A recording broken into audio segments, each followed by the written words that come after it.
Meine Herren und Damen, señoritos, señoritas, messieurs, dames, bienvenue sur le vol vers le monde merveilleux des pervers narcissiques.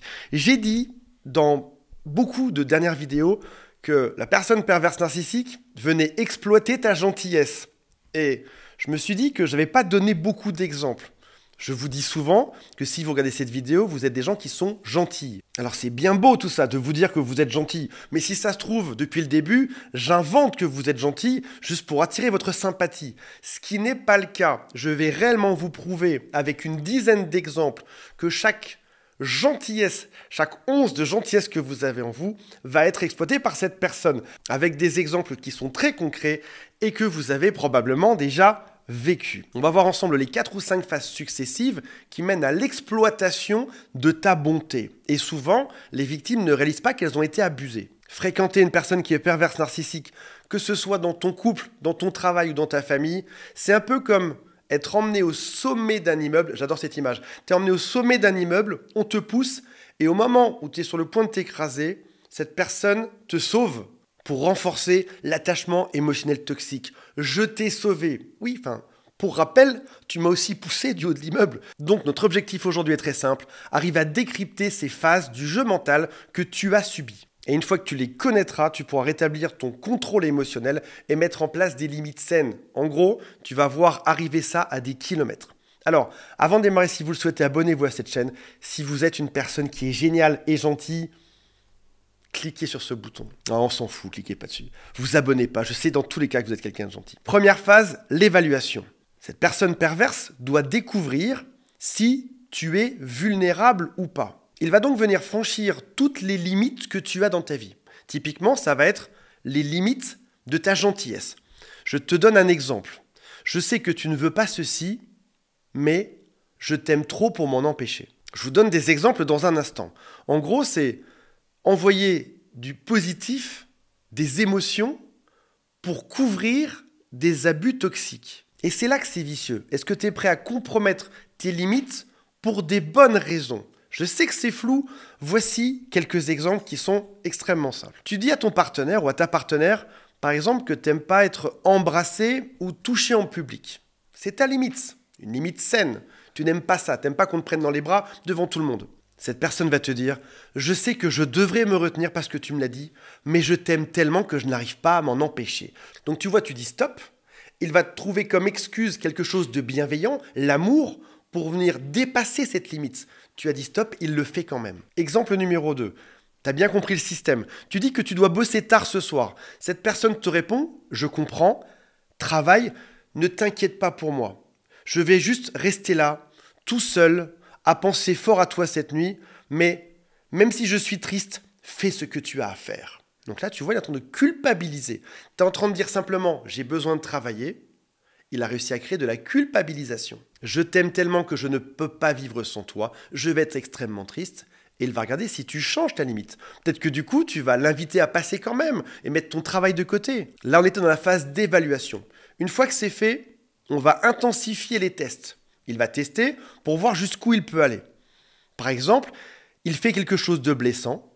Il va s'excuser. Je suis désolé de t'avoir fait du mal. Et il va regarder si tu le pardonnes. Pour faire ces tests, il a plusieurs stratégies. Il y a plusieurs techniques de manipulation émotionnelle. Et probablement que l'une marche mieux sur toi que les autres. Par exemple, il peut invoquer la tristesse, comme on l'a vu précédemment. Je suis si seul, tu me manques tellement, je t'aime trop. Est-ce que la tristesse marche sur toi ou pas ? Il peut aussi utiliser la colère. Tu m'ignores toujours. C'est toujours pareil avec toi. Tu m'as fait de la peine. Est-ce que tu vas culpabiliser s'il utilise la colère ? Donc, la tristesse, la colère qui ressemble mais qui est différent, il peut te culpabiliser. En fait, tu ne m'aimes pas vraiment. Il peut aussi tenter de t'apitoyer. Je vais vraiment mal sans toi. Voyons des exemples concrets de phrases qu'il a pu te faire. Il peut par exemple te parler extrêmement mal, être insultant, être désagréable, être égoïste. Puis, quelques heures plus tard, il peut te dire « J'étais fatigué, j'ai eu une semaine difficile.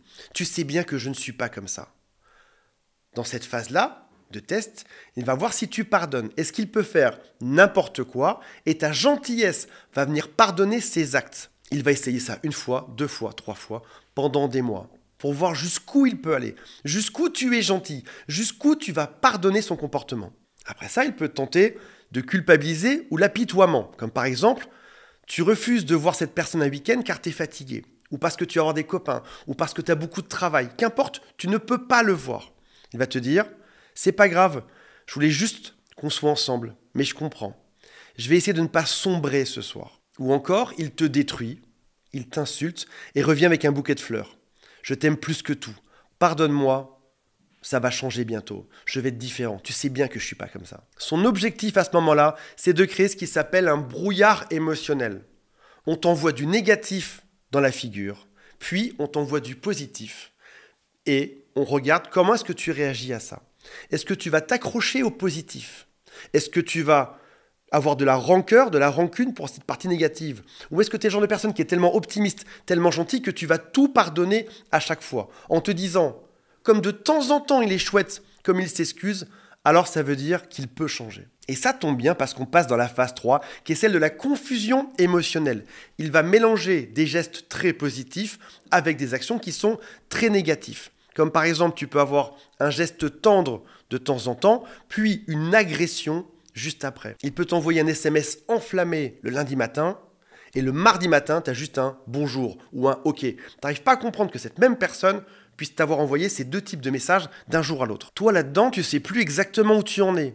Tu ne sais plus sur quel pied danser. Voici un exemple.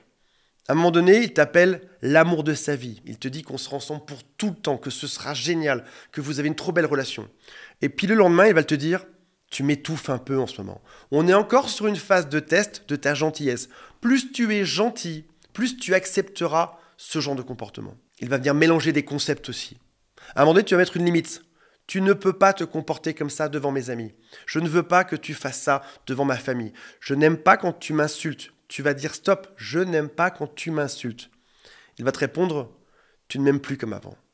Avant, tu m'aimais vraiment. Aujourd'hui, tu es froid avec moi, tu es froide, en train d'inverser les rôles. Et toi, tu sais plus où t'en es. S'il a fait tous ces tests et que tu es encore là, que tu es encore amoureux ou amoureuse de cette personne, ça veut dire qu'il a mis tous les ingrédients dans son shaker diabolique. Il peut maintenant tout secouer allègrement, notamment avec ce qui s'appelle la responsabilité inversée. La victime se sent responsable de l'agression de cette personne-là. Tu te dis, si j'agis correctement, si je suis gentil, si je suis cool, alors ça se passera bien, il n'y aura plus de crise. Il te donne l'illusion du contrôle. Tu fais certaines choses qui de temps en temps marchent, de temps en temps ne marchent pas. T'en viens faire toi-même des tests quotidiens. Est-ce que si je parle de ça, ça marche mieux? Est-ce que si j'évite de me comporter comme ça, il n'y aura pas de souci? Les crises sont aléatoires et tu essayes d'y donner un sens. Voici un autre exemple. Cette personne te fait une crise de jalousie. Pour rien, sachant que souvent, ce sont eux qui trompent en plus. Il va te dire, quand tu ne me réponds pas, je me sens abandonné.